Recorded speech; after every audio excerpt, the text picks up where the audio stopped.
sottosegretario Mazzi utilizza il metodo dell'intimidazione per tentare di reprimere le legittime manifestazioni di protesta da parte dei lavoratori. Dopo la Venezia con la Bianchi, ora a finire nel mirino, tra gli altri, degli orchestrali della Fenice di Venezia è la volta del sottosegretario alla cultura Gianmarco Mazzi a far discutere l'annuncio da parte del sottosegretario da Verona sabato scorso di voler avviare verifiche artistiche in tutte le fondazioni lirico-sinfoniche. Apriamo un altro capitolo che in questo momento è anche molto caldo per tutta la vicenda di Venezia.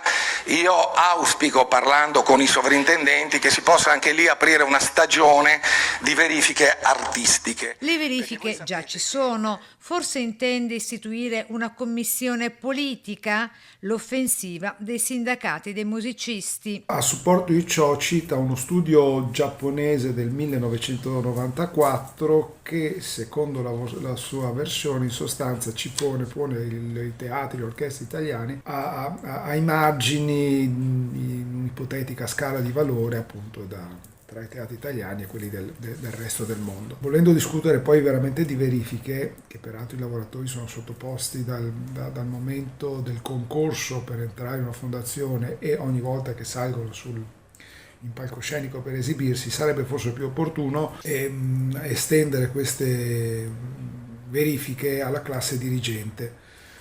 Una classe dirigente nominata per meriti politici